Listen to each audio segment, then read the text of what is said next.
All, எப்படி இருக்கீங்க எல்லாரும்? நான் ரொம்பவே நல்லா இருக்கேன். ஆக்சுவலி இந்த video what I eat in a week பண்ணலாம் தாங்க பார்த்தா வீடியோ ரொம்ப பெருசாக போச்சு. அதனால இந்த வீக் பிரேக்ஃபாஸ்ட் மட்டும் உங்களுக்கு காமிக்கலான்னு நினச்சேன். வாங்க நம்மளோட டே 1 என்னன்னு பார்ப்போம். டே 1 எனக்கு ரொம்ப பிடிச்ச பூரி தாங்க. பூரி ஒரு சில பேர் காலையில் ரொம்ப ஆயில் ஒத்துக்காதுன்னு சொல்லுவாங்க. ஆனால் எனக்கு எங்கள் வீட்டில் இருக்கிற பூரியில் நிறைய ஆயில் இருக்காதுங்க. அதனால எனக்கு ரொம்ப பிடிக்கும். பூரி கூட அம்மா உருளைக்கிழங்கு மசாலா கடலை மாவில் ஒரு கிரேவி பண்ணுவாங்க, அதுவும் நல்லாயிருக்கும். இன்னைக்கு ராஜ்மா குருமா வச்சுருந்தாங்க, கூடவே தயிர் வெங்காயம். ஒருவேளை பூரிக்கு நீங்கள் தயிர் வெங்காயம் வச்சு சாப்பிட்டது இல்லைன்னா கண்டிப்பாக ட்ரை பண்ணி பாருங்கள்.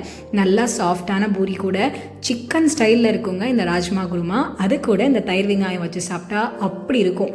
ஃபர்ஸ்ட் டைம் நான் ஒரு தடவை டூர் போயிருந்தப்போ தான் பூரிக்கு முட்டை வச்சு சாப்பிட்டேன்.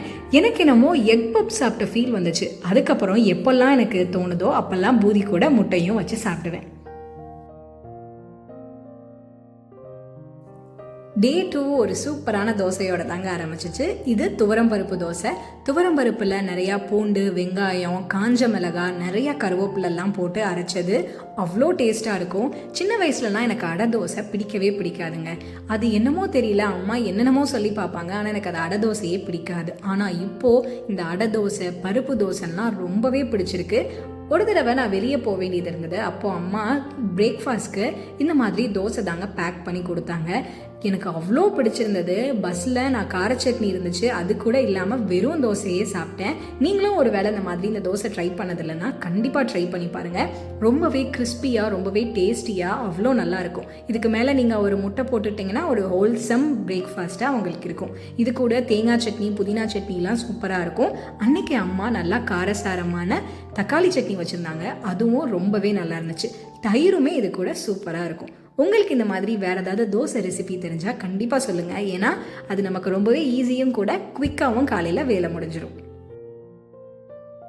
இந்த வீடியோவில் காமிக்கிற எந்த ஒரு ஃபுட்டுமே முக்கியமாக இந்த வீடியோக்காகன்னு பண்ணதில்லைங்க. நார்மலாக அம்மா பிரேக்ஃபாஸ்ட்டுக்கு எங்கள் வீட்டில் இந்த மாதிரி தான் பண்ணுவாங்க. அதை தான் உங்களுக்கு நான் அப்படியே கேப்சர் பண்ணி காமிச்சிருக்கேன்.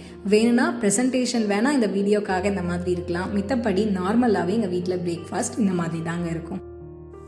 ஓகே, நாம் இப்போது டே 3 பார்த்துடலாம். டே 3 இடியாப்பமும் அது கூட ஒரு சூப்பரான தக்காளி குருமா தான். நல்லா காரசாரமான அந்த தக்காளி குருமாவோட வெறும் அவிச்ச சுண்டல் அவ்வளோ டேஸ்ட்டாக இருக்கும்.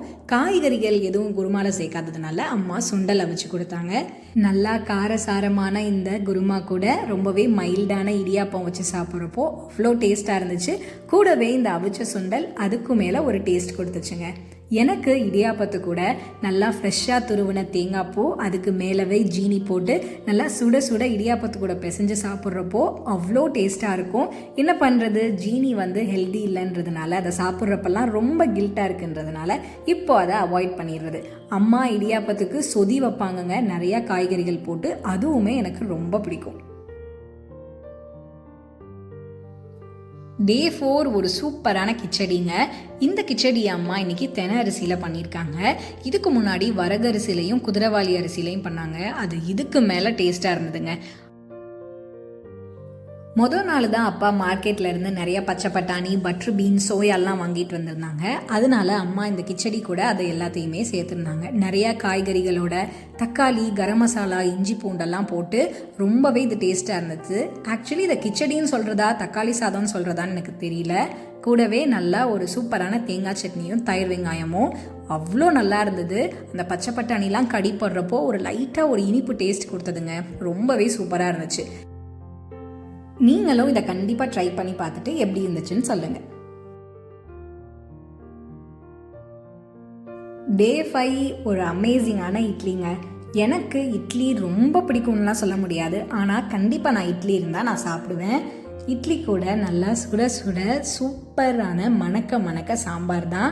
எனக்கு என்னன்னு தெரியல, இப்போல்லாம் இட்லி கூட வெறும் சாம்பாரே போதும், நான் அவ்வளோ நல்லா ரசித்து சாப்பிட்றேன். இன்றைக்கி சாம்பார் கூடவே அம்மா ஒரு சூப்பரான கார சட்னி பண்ணியிருந்தாங்க. இட்லி, கார சட்னி, சாம்பார் அப்படி இருக்கும்.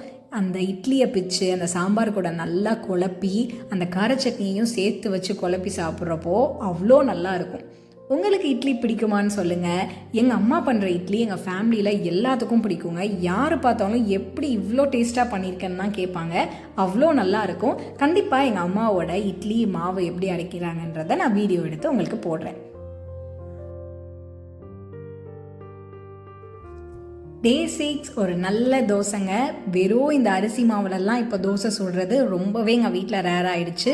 ஒன்று பருப்பு தோசை, இல்லை கம்பு தோசை, இல்லை ராகி தோசை அப்படி தான் இருக்குது. அந்த மாதிரிலாம் சாப்பிட்டுட்டு என்னைக்காவது ஒரு நாள் இந்த அரிசியில் வெறும் தோசை சாப்பிட்றப்போ அவ்வளோ நல்லா இருக்குங்க. எனக்கு தோசை ரொம்ப மொறுமொறுன்னு இருக்கணும், ரொம்ப ரோஸ்ட்டாக இருக்கணும், அதில் நிறையா நெய் போடணும் அப்படிலாம் நான் நினைக்கவே மாட்டேன். எனக்கு ஓரளவுக்கு மொறுமொறுன்னு இருந்தாலே போதும், எனக்கு ரொம்பவே பிடிக்கும். உங்களுக்கு எப்படின்றத சொல்லுங்கள். வீட்டில் உங்களுக்கு தோசை சுட பிடிக்குமான்றதை சொல்லுங்கள். எங்கள் வீட்டில் என்னை தவிர எல்லாருமே தோசை சூப்பராக சுடுவாங்கங்க. நான் ரொம்பவே எண்ணெய் கம்மியாக விட்டு தான் தோசை சுடுவேன். தோசை கூட இன்னைக்கு சாம்பார் தான்.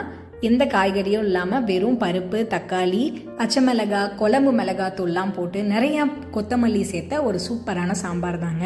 அந்த மொறுன்னு இருக்கிற அந்த தோசையோடு அந்த சாம்பார் வச்சு சாப்பிட்றப்போ அவ்வளோ டேஸ்ட்டாக இருக்கும். நான் தோசைனா மேக்ஸிமம் 2 இல்லை 3 தாங்க சாப்பிடுவேன். அன்னைக்கு ஒரு தோசை தான் சாப்பிட்டேன். ஒரு தோசை நல்லா அந்த சாம்பார் கூட வச்சு சாப்பிட்டுட்டு அதுக்கடுத்து பழைய சாதம் தான். எனக்கு பழைய சாதம்னா ரொம்ப பிடிக்குங்க. முதல் நாள் சாதத்தில் அம்மா தயிரோ தண்ணியோ ஊற்றி வச்சுருப்பாங்க. அதை நல்லா பிசைஞ்சு அன்னைக்கு தயிர் ஊற்றி வெங்காயம் வச்சு சாப்பிட்றப்போ, அதுவும் பச்சை வெங்காயம் வச்சு சாப்பிட்றப்போ அவ்வளோ டேஸ்ட்டாக இருக்கும். எங்கள் வீட்டில் ஒரு பழக்கம் இருக்குங்க. காலையில் வெண்பொங்கலோ இல்லை தக்காளி சாதமோ இருந்தால் அதை தவிர இட்லி, தோசை, பூரி, சப்பாத்தி எல்லாத்துக்குமே நாங்கள் தயிர் ஊற்றி சாப்பிடுவோங்க. அதே மாதிரி மத்தியானம் சாப்பாட்டுக்கும் எங்களுக்கு கண்டிப்பாக தயிர் இருக்கணும். நைட்டு தவிர காலையில், மத்தியானம், சாயங்காலம் எல்லா நேரமுமே நாங்கள் இந்த தயிர் ஊற்றி சாப்பிடுவோங்க. டே 7 வந்தாச்சு. அன்னைக்கு காலையில் கம்பு கஞ்சி தாங்க. மொதல் நாளே அம்மா கம்பை ஊற வச்சு நைட்டு அரைச்சி அதை காய்ச்சி வச்சுருவாங்க.